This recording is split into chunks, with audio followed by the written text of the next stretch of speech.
Welcome back ex army wars YouTube channel. రాష్ట్ర నలుమూలలో ఉన్న సైనికులు, మాజీ సైనికులు వాళ్ళు చేస్తున్న సమాజ సేవ కార్యక్రమాలు, వాళ్ళకి సంబంధించిన కార్యక్రమాలను రాష్ట్ర నలుమూలలో వినిపించే ఏకైక యూట్యూబ్ ఛానల్ మన ఎక్స్ఆర్మీ వార్స్ యూట్యూబ్ ఛానల్. ఈరోజు మన వీడియోలో భాగంగా కొద్ది రోజుల నుంచి రాష్ట్రంలో మాజీ సైనికుల మీద అనేకంగా శారీరక దాడులు, వాళ్ళ ప్రాపర్టీ మీద దాడులు అనే విధంగా జరుగుతున్నాయి. సమాజంలో మాజీ సైనికులు గౌరవించడమే కాకుండా వాళ్ళ మీద అనేకమైన దాడులు జరుగుతున్నాయి. అలాంటి దాడికి గురైన ఒక మాజీ సైనికుడితో మనం ఈరోజు వీడియోలో ఉన్నాం. మొట్టమొదట అసలు ఏ సమస్య వచ్చింది, వాళ్ళు ఎక్కడి నుంచి వచ్చారో, అతను ఆ సమస్య మీద ఎంతవరకు పోరాడారో అతని మాటలో మనం విని తెలుసుకుందాం. మొట్టమొదటిగా సార్ చెప్పండి సార్. నా పేరు సింగంశెట్టి శ్రీనివాసరావు, ఎక్స్ ఆర్మీ, మాది ఊరు రాజాం. మీరు ఇప్పుడు ఆర్మీ నుంచి రిటైర్డ్ అయ్యారు? 1996 రిటైర్మెంట్ అయ్యానండి. ఈ రిటైర్మెంట్ పరిధిలో అక్కడ మన యూనిట్ నాకు రిఫర్ చేసింది. ఇక్కడ చీపురిపల్లి మండలంలో 4 ఎకరాల 75 సెంట్లు భూమి అప్పచెప్పారు. నేను ఆ రోజులుగా అయితే ఈ రోజు వరకు నేను భూమి మీదకి వెళ్తూనే ఉన్నాను, ఫైట్ చేస్తున్నాను, మొక్కలు వేస్తున్నాను. ఎన్ని విధాలు నేను ప్రయత్నం చేసినా సగం వరకే వెళ్ళగలిసాను. ఉన్న సగం ఉండిపోయింది. అది కూడా మనం ఇప్పుడు లేటెస్ట్ గా ఉన్న సురేష్ ఎంఆర్ఓ గారు ఎవరైతే భూమి మీద ట్రెస్పాసర్స్ ఉన్నారో వాళ్ళ పేరు మీద పాస్బుక్లు అన్ని చేశారు. మీరు సాగులో లేరు, మీకు భూ హక్కులు లేవు అనేసి ఫాల్స్ రిపోర్ట్ కోర్టుకి సమర్పించడం జరిగింది. ఈ విధంగా నేను కొన్ని సంవత్సరాలు బట్టి పడుతున్నాను. అంటే 97 నుంచి నా ప్రాబ్లం స్టార్ట్ అయింది. 97 నుంచి ఈ రోజు వరకు నేను ఫైట్ చేస్తూనే ఉన్నాను. మరి నా కడుపు కాలి నేను కోర్టుకి వెళ్ళాను, చీపురిపల్లి కోర్టుకి. చీపురిపల్లి కోర్టులోని కలెక్టర్ నా బాధ భరించలేక ఆవిడే తనే స్వయంగా కోర్టులో వేసింది. వేసిన తర్వాత కూడా వాళ్ళు డిఫాల్టర్ కింద బయటకు వచ్చేసారు. వాళ్ళు డిఫాల్టర్, కోర్టు కూడా నిర్ధారించింది వీళ్ళు డిఫాల్టర్, వీళ్ళకి భూమి అనేది లేదు అని, ఒరిజినల్ రైతులు కాదు అని. తర్వాత మరికొద్ది రోజుల తర్వాత దాంట్లో కూడా సమస్య పరిష్కారం అవునప్పుడు హైకోర్టుకి వెళ్ళాను. ఇంకా హైకోర్టులో కూడా మా లాయర్ గారు నన్ను అలాగా ఇటు అటు తిప్పుతూనే ఉన్నారు, కానీ నా సమస్య అనేది పరిష్కారం కాలేదు. అందుకనే మళ్ళీ ఈ హైకోర్టు నుంచి కూడా నేను కొంచెం పెండింగ్ ఉంచి పిఎంఓ ఆఫీసు ఢిల్లీ వెళ్ళాను. 2 సార్లు వెళ్ళాను. 2 సార్లు బాగా రెస్పాండ్ అయ్యారు. 10వ తారీఖు రిపోర్ట్ ఇస్తే 12వ తారీఖు రిజల్ట్ అవుట్ చేశారు. మీరేం భయపడకండి, మీ వెనకతలు మేము ఉన్నాము, మీకు అన్ని విధాల సహాయ సహకారాలు అందిస్తాము అని చెప్పి నాకు లెటర్ చేతికిచ్చి పంపించడం జరిగింది. యాక్చువల్ ఏంటంటే మీరు రిటైర్డ్ అయిన తర్వాత సెంట్రల్ గవర్నమెంట్ నుంచి మీకు ల్యాండ్ అయితే శాంక్షన్ జరిగింది. శాంక్షన్ అయింది. క్లియర్ గా ఆ డాక్యుమెంట్ మీ దగ్గర ఉందా? అన్ని A to Z. సో ఆ ల్యాండ్ ఇంతవరకు మీరు అందులో సాగులోకి వెళ్ళలేదు? వెళ్ళారు. ఉన్నది, ఫోటోలు ఉన్నాయి. ఉన్నా కూడా ఆ ల్యాండ్ మీద ప్రజెంట్ ఎవరు సాగులో ఉన్నారు? ప్రజెంట్ సాగులో అంటే ట్రెస్పాసర్స్, అంటే నన్ను వెళ్ళనివ్వకుండానే అడ్డేస్తున్నారు. నేను వెనక్కి వెళ్ళిపోతున్నాను, మళ్ళీ వాళ్ళు ముందుకు వచ్చేస్తున్నారు. ఇలాగా 2 ఎకరాల వరకు నేను కవర్ చేయగలిసాను. మిగతా 2 ఎకరాల 70 సెంట్లు వాళ్ళ ఆధీనంలో ఉంది. వాళ్ళ ఆధీనం. దానికోసం మీరు ఫైట్ చేస్తున్నారు. అంటే ఇన్ని సంవత్సరాలు దేశం కోసం కష్టపడిన మీరు, మీ సర్వీస్ కి కేంద్ర ప్రభుత్వం ఆ ల్యాండ్ ఇస్తే మిగిలిన 2 ఎకరాల వరకు మీరు ఫైట్ చేశారు. మిగిలిన 2 ఎకరాలు నాది, అది నేను సంపాదించిన నా ఆస్తి మీరు ఫైట్ చేస్తున్నారు. సో ఎంతవరకు మీ ఫైట్ జరిగింది? ఫైట్ జరిగిందంటే ఇప్పుడు రిపోర్ట్, ప్రజెంట్ రిపోర్ట్ పిఎంఓ దాకా వెళ్ళింది. అంటే ప్రధానమంత్రి ఆఫీస్ వరకు మీరు రిపోర్ట్ చేశాను. మరి స్టేట్ లోని మనం ఛానల్ వైజ్ వెళ్ళాలి కదా, స్టేట్ లో ఎవరికి రిపోర్ట్ చేశారు? స్టేట్ లో అందరూ అయిపోయారు కంప్లీట్. ఇంకెవరు స్టేట్ లో ఎవరి దగ్గరికి వెళ్ళడానికి మరి లేదు chance. Total MRO, RDO, collector చేసిందే వీళ్ళు, వెనకదలు చేయించేది పెద్దవాళ్ళు. పెద్దవాళ్ళలోని 3 పేర్లు మెన్షన్ చేశాం. ఒకటి బెల్లం చంద్రశేఖర్, రెండోదేమో బొత్స సత్యనారాయణ, మూడోదేమో చంద్రశీను. అయితే వీళ్ళు ఎవరికి ఇన్వాల్వ్మెంట్ లేదు. కానీ అక్కడ మన టీము, ఎన్ఎక్సిసి టీం ఏంటంటుందంటే అక్కడ ఎంతమంది లీడర్స్ ఉన్నారో అందరి పేర్లు ఇవ్వాలా, లేకపోతే ఈ లెటర్ ముందుకు వెళ్తూ నీకు ఫైర్ అవ్వదు, న్యాయం జరగదు అనేసి అన్నారు. అయితే ఏం చేయ పరిస్థితి విధికి అవకాశం లేక ఆ పేర్లు కూడా మెన్షన్ చేయవలసి వచ్చింది. పేర్లు అయితే మెన్షన్ చేశాం కానీ వాళ్ళకి ఎటువంటి సంబంధం లేదనేది మాత్రం ఖచ్చితం. అయితే ఒక బెల్లం చంద్రశేఖర్ కి మాత్రం కంపల్సరీ ఇన్వాల్వ్మెంట్ ఉంది. RDO Chellapalli Venkataramana, MRO KV Ramanamurthy, అప్పుడు ప్రెజెంట్ లో ఉన్న డిస్ట్రిక్ట్ కలెక్టర్ వీళ్ళు ముగ్గురు నలుగురు కలిసి ఈ డాక్యుమెంట్ ఫ్యాబ్రికేషన్ చేశారన్నమాట. ఓకే, ఇప్పుడు మీ పిఎం ఆఫీస్ కి లెటర్ రాశారు కదా, అక్కడి నుంచి ఎటువంటి రిప్లై వచ్చింది? వచ్చింది వెంటనే మన సైనిక్ వెల్ఫేర్ విజయవాడకి వెళ్ళింది. ఆ తర్వాత మన సైనిక్ వెల్ఫేర్ విజయనగరంకి వచ్చింది, కలెక్టరేట్కి వెళ్ళింది. ఈ నిన్న పిలిచారు, నిన్న వెళ్ళాము, కలెక్టర్ గారితో కలవడం జరిగింది. మీరు వేరే వాళ్ళు ఉన్నారనే ప్రూఫ్ చూపించండి అన్నారంతే. సరే నేను ప్రూఫ్లు పట్టుకొని వస్తాను మేడం అనేసి మళ్ళీ మేము మాట్లాడేసి కలెక్టర్ మేడంతో, ఆవిడైతే ఫర్లో ఉంది సైనికులకి, ఏ విషయమైనా సరే తప్పు జరిగితే చేయడానికి 100% కన్ఫర్మ్. వెంటనే ఆర్టీఓ గారికి ఫోన్ చేసి కొంచెం ఎంక్వైరీ చేయండి అన్నది. దానికి ముందు ఎంతమంది ఆఫీసర్లు ఎంక్వైరీకి పెట్టినా గానీ వాళ్ళు ఏంటంటే తూతు మంత్రం గానీ వెళ్ళాము వచ్చాము అన్నట్టుగా అనిపించుకొని గానీ వాళ్ళు ఫర్లోనే ఉన్నారు. ఎందుకంటే దాని వెనకదలు ఉన్న మెయిన్ మోటో ఏంటంటే ఈయనే మినిస్టర్ చెప్పిందే వాళ్ళు వినడం. అయితే మొత్తం డాక్యుమెంట్స్ అన్ని ఫ్యాబ్రికేటెడ్ అయిపోయాయి. డాక్యుమెంట్స్ అన్ని మార్చడాలు కింద మీద చెప్పించడం ఇవన్నీ జరిగిపోయాయి. 27 years అయింది. 97లోని భూమి మీదకి ఫస్ట్ రిపోర్ట్ కూడా ఉంది. అక్కడి నుంచి మన సైనిక దీని నుంచి కూడా రిపోర్టులు ఉన్నాయి. రెడ్డి గారి దగ్గర నుంచి కాదు ఏ రిపోర్టులు లేవు. ఎందుకు రెడ్డి గారి దగ్గరికి వెళ్ళడానికి ఛాన్సే దొరకలేదు. అంటే మీరు ఈ ల్యాండ్ కోసం మినిమం 27 సంవత్సరాల నుంచి ఫైట్ చేస్తున్నాం. ఇప్పటి వరకు కేవలం 2 ఎకరాలు మాత్రమే స్వాధీనం చేసుకున్నారు. ఇంకా 2.5 ఎకరాల్లో వేరే వాళ్ళు ఉన్నారు. వాళ్ళకి సపోర్ట్ వీళ్ళందరూ ఉన్నారు. సో మీరు పిఎం ఆఫీస్ వరకు ఈ ల్యాండ్ కోసం ఫైట్ చేశారు. ఇప్పుడు ప్రజెంట్ స్టిల్ గవర్నమెంట్ యొక్క రాజకీయ నాయకులు కూడా ఇన్వాల్వ్ చేశారు. దీనివల్ల మీకు ఏమైనా ఆపద వచ్చే ప్రమాదం ఉంది. ఎందుకు ఆపద ఉండదు? వాళ్ళంతా బాగా సౌండ్ పార్టీ, వాళ్ళు ఏదో ఒకటి చేస్తారు, చిత్రీ పనులు చేసి ఆడికి ఎలాగో ఒకలాగా ఇచ్చేయండి వచ్చేయండి అనేసి వాళ్ళు అప్పచెప్తారు. వాళ్ళ దగ్గర మనుషులు ఉన్నారు. మన దగ్గర సైనికులు ఏకం అవ్వలేము, ఏకం అయ్యేవు అంటే వదలము దాన్ని. ఇది మన పరిస్థితి. వాళ్ళ పరిస్థితి ఏంటంటే వాళ్ళు పిలిస్తే ఓట్లు వేసే వాళ్ళు ఉన్నారు, ఓట్లు లాక్కునే వాళ్ళు కూడా ఉన్నారు వాళ్ళ దగ్గర. మన పరిస్థితి ఏంటంటే చచ్చిపోతే ఒక 100 మందిని చంపినా చచ్చిపోవాలి, కానీ ఇలాగన్నీ ప్రాణాలు మనం విడిచిపెట్టుకోకూడదని నా కాన్సెప్ట్. ఇప్పుడు ఈ మనం చేస్తున్న వీడియో 100%గా మన ప్రీతమ రాష్ట్ర ముఖ్యమంత్రి జగన్మోహన్ రెడ్డి గారికి కూడా ట్యాగ్ చేస్తాము. మన వాళ్ళని ఫార్వర్డ్ చేస్తారు. ఒకవేళ మీరు ఎందుకు సీఎం ఆఫీస్ ని ఫార్వర్డ్ కి ముందుకు వెళ్ళలేరు? నేను సీఎం గారికి కూడా లెటర్ ఇచ్చాను. నావి కనీసం ఏ లేకపోయినా సరే ఒక 25,000 అర్జీలు ఉన్నాయి. 25,000లో 8 పెండింగ్ ఉన్నాయి. మిగతా 8 ఎంఆర్ఓ ఇది కదా. ఇప్పుడు సీఎం గారు కూడా మనకి సురక్ష అనే ఒక పథకం ద్వారా, తన భూముల గురించి సంబంధించిన పథకాల ద్వారా కొన్ని పథకాలు చేసినప్పుడు అప్పుడు మీ ల్యాండ్ సమస్య ఎందుకు మీరు చెప్పలేదు? నేను అవి వెళ్ళలేకపోయాను. అప్పుడు అన్మేనేజబుల్, నా హెల్త్ కండిషన్ బాగాలేదు, నేను వెళ్ళలేకపోయాను. ఇప్పుడు నాకు మాక్సిమం ఏం లేకపోయినా 70 సంవత్సరాల వయసు ఉంది. ఈ వయసులో నేను ఎంతకని తిరుగుతాను. జిరాక్స్ చేయాలన్నా, ఒకటి చదవాలన్నా అన్ని ప్రాబ్లమే నాకు. వెనకాల తోడు ఎవరు లేరు. ఇది నా సమస్య నుండి నేను అలా పెండింగ్ లో ఉండిపోయాను. అయితే సీఎం గారికి మాత్రం లెటర్ మాత్రం 100% ఇవ్వడం జరిగింది. కనీసం ఏం లేకపోయినా ఇప్పుడు సీఎం ఆఫీస్ లో ఒక 10 అర్జీలు, నిన్న డేట్ తో కూడా ఒక అర్జీ ఉంది. 90 రోజులు గడువు. ప్రతి అర్జీకి 90 రోజులు గడువు అని ఇస్తున్నారు, కానీ వర్క్ అనేది మాత్రం అవడం లేదు. ఇప్పుడు చివరగా మన దేశం కోసం ఇన్ని సంవత్సరాలు మీరు సేవ చేశారు. సో ఆ ల్యాండ్ కోసం 27 సంవత్సరాలు ఫైట్ చేస్తున్నారు. సో లాస్ట్ వరకు మీ ప్రాణం పోయే వరకు కూడా ఆ ల్యాండ్ కోసం ఫైట్ చేస్తారు. చివరగా మన ప్రధానమంత్రి ఆఫీస్ వరకు కూడా మీరు ఫైట్ చేశారు. ఇక న్యాయం కోసం దేనికైనా సిద్ధపడతారు? సిద్ధమే. ఇంకా న్యాయం కోసం సిద్ధమే. నేను ఎప్పుడూ లేదు, రిటైర్ అయ్యి ఇన్ని సంవత్సరాలు అయింది. నిన్న దాని కోసం అప్లై చేశాను.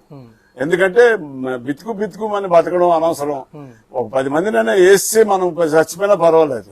ఈ సమస్యలో ఉన్నాను నేను. వాళ్ళకి తెలుసు రౌడిజం ఎలాగుంటదని, మాకు తెలుసు.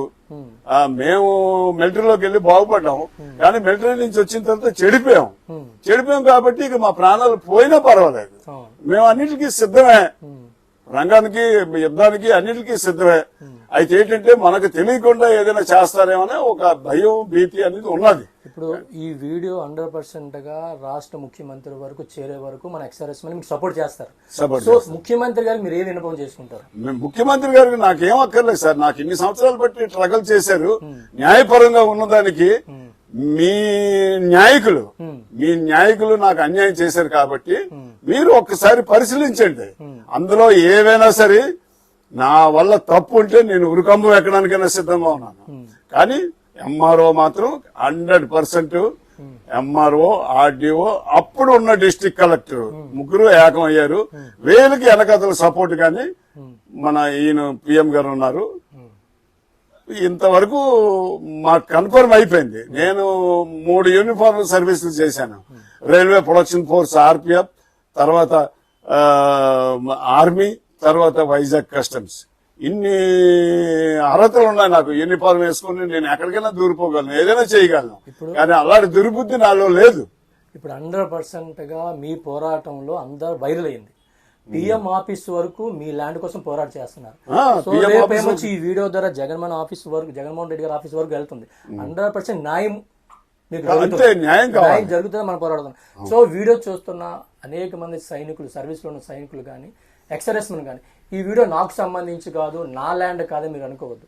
ఈ రోజు ఒక మాజీ సైనికుడు సఫర్ అవుతున్న ఈ ల్యాండ్ రేపు మీది కావచ్చు. అది ల్యాండ్ గురించి కాకపోవచ్చు. ఈ రోజు మొన్న అయితే పరవాడలో ఒక సైనికుడిని ఏ విధంగా దాడి చేశారు. అదేవిధంగా మొన్న ఒక అమ్మాయి ఒక ట్విట్టర్లో కూడా పెట్టింది, వాళ్ళ నాన్నగారు సర్వీస్లో ఉన్నప్పుడు ఎంత గౌరవంగా దాడి చేశారు. ఇలాంటి దాడులు జరగకముందే మనం అందరూ ఐక్యతగా ఈ యొక్క వీడియోను, ఎవరైతే మాజీ సైనికుల మీద దాడులు జరుగుతున్నాయో అటువంటి వీడియోలు వైరల్ చేయండి.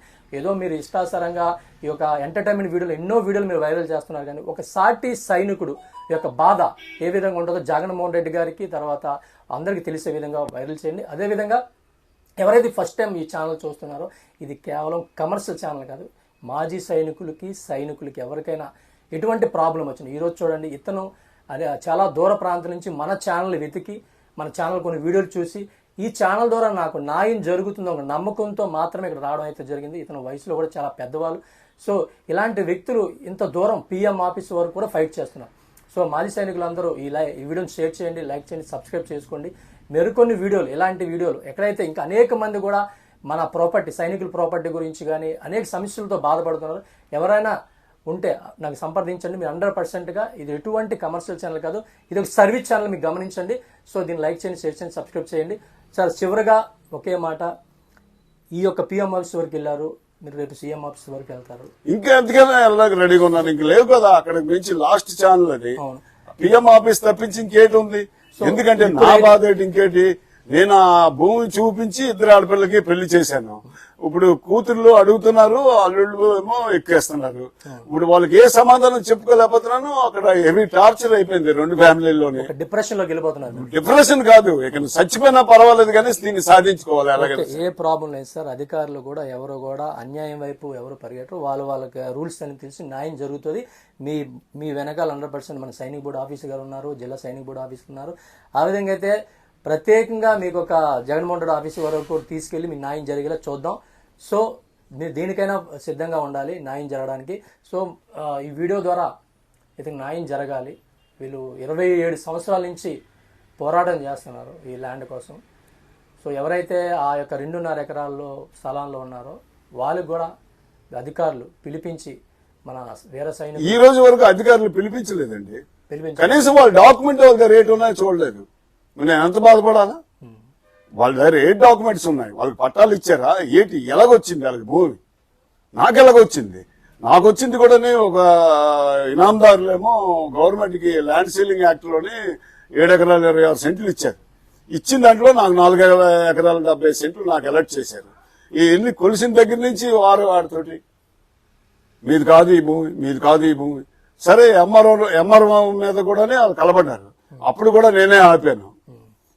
సరే ఇంకా వీళ్ళతో లాభం లేదు ఇంకెందుకు అనేసి కోర్టులో కేసు వేశాను, చీపురుపల్లి కోర్టులో.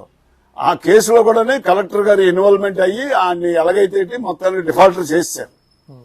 కోర్టులో కేసు ఉంటుండగా 2007లోని ఆన్లైన్ అయిపోయాయి అన్ని.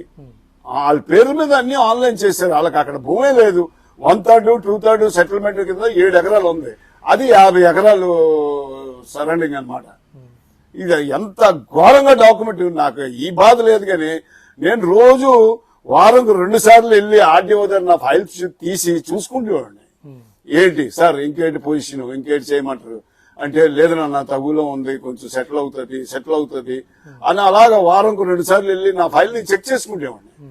ఎప్పుడైతే నేను గవర్నమెంట్ డ్యూటీలో పడ్డానో ఈ డ్యూటీ దుక్కు అవతల ల్యాండ్ దుక్కు వెళ్ళాక వీలేడు చేశారంటే మొత్తం ఏ వ్యక్తి అయితే నాకు 2 ఎకరాలు నువ్వు 2 ఎకరాలు 70 సెంట్లు నువ్వు అని సెటిల్ చేశాడో అదే వ్యక్తి మొత్తం ఆ అవతల వాళ్ళ పేరు మీద 4 ఎకరాలు 70 సెంట్లు ఎక్కిపోయింది. నా భూమి అయితే నా చేతిలో ఉంది, కానీ దానికి రిలేటెడ్ డాక్యుమెంట్ లేవు. నేను ఇంకెంతకన్నా ఫైట్ చేస్తాను, ఇంకేం చేయాలా? ఏదో గన్నం ఏదో పట్టుకుని వరుసగా దొరికినోడు కల్లా ఏ పారీడు అదొక్కటే మిగిలింది నాకు సాహసం. ఇంకా అంతకు మించి మనం ఏం చేయలేం. ఇది పరిస్థితి. అయితే నేను కొంతమంది రాజకీయ నాయకుల మీద తప్పుడుగా నేను ఇచ్చాను, ఎందుకంటే మన ఎనక్సిసి ఒప్పుకోలేదు. మొత్తం ఆంధ్రప్రదేశ్ లో ఉన్న ఫ్రాడ్ అన్ని కూడా మనం మెన్షన్ చెయ్యాలా, ఉన్నా లేకపోయినా మెన్షన్ చేసినప్పుడే ఇది ఫైర్ అవుద్ది, లేకపోతే అవ్వదు అనేసి వాళ్ళు కండిషన్ పెట్టారు. కండిషన్ పెట్టిన తర్వాత నా అప్లికేషన్ వాళ్ళు దఖలు పరిచారు. సో ఈ రోజుల్లో ఏంటంటే ఏ చిన్న వీడియో అయినా 10 మంది వైరల్ అవుతున్నప్పుడే ఆఫీసులు జరిగిన రాజకీయ నాయకులు దాని గురించి రీసెర్చ్ చేయడం జరుగుతుంది. సో మన మాజీ సైనికులు చాలా మంది సైనికులు మన సబ్స్క్రైబర్లు అందరూ చాలా మంది అలా ఉండిపోయారండి. చూస్తున్న వారికి మీరు మీ విన్నపం ఏం చెప్పాలనుకుంటున్నారు? నేను విన్నపం ఏం చెప్పుకుంటున్నాను, ఏ సైనికుడు కూడా నాలాగా సఫర్ అవ్వకూడదు, బాధపడకూడదు. ముందు అందరూ ఏకమంటే ఏకమైన తర్వాత మనకి ఏది ఎలాగ రావాలో మనం సీఎం ఆఫీస్ కి అప్రోచ్ అయ్యి సీఎం ఆఫీస్ నుంచి అవ్వకపోతే పిఎం ఆఫీస్కి వెళ్ళి అక్కడ మనం విన్నపాన్ని విరమించుకుంటే మనకి ఇమీడియట్లీగా న్యాయం జరుగుతుందని నేను మనస్ఫూర్తిగా నేను నమ్ముతున్నాను. ఎందుకంటే 10వ తారీఖు లెటర్ పెడితే 12వ తారీఖు రిప్లై వచ్చింది. 29కి నేను లెటర్ పెట్టాను, 31వ తారీఖు కల్లా నాకు రిజల్ట్ వచ్చింది. డాక్యుమెంట్స్ ఎవిడెన్స్ ఉన్నాయి. అక్కడ ఫైబ్రికేటెడ్ జరిగింది అని ఎంఆర్ఓ సురేష్ గారు చేసిన పనికి అది కూడా నాకు ఎవిడెన్స్ ఉంది, అన్ని ఎవిడెన్స్ ఉంది. వాకి ఎక్కడికక్కడ రెవెన్యూ వాళ్ళు తప్పులు చేస్తుంటే మరి మాలాంటి వాళ్ళు వెయిట్ అవుతాం. నా ప్రాణాలైనా అర్పిస్తాను, కానీ నేను భూమిని మాత్రం వదులుకోవడానికి సిద్ధంగా లేను. ఆ భూమి మీకు ఎలాగొచ్చింది, మీకు ఎవరు ఇచ్చారు, ఆ డాక్యుమెంట్ కూడా ఈ రోజు వరకు మీరు బయట పెట్టలేదు. దాన్ని బట్టి అర్థం ఏంటంటే అక్కడ హవా నడుస్తుంది, పెద్దవాళ్ళ హవా నడుస్తుంది కాబట్టి దాన్ని ఇప్పటి వరకు నొక్కేసి ఉంచారు. తప్పు ఆయన బొత్స గారు కానీ మన చంద్రసేన గారు కానీ వాళ్ళు మనకి ఎటువంటి హాని చేయలేదు.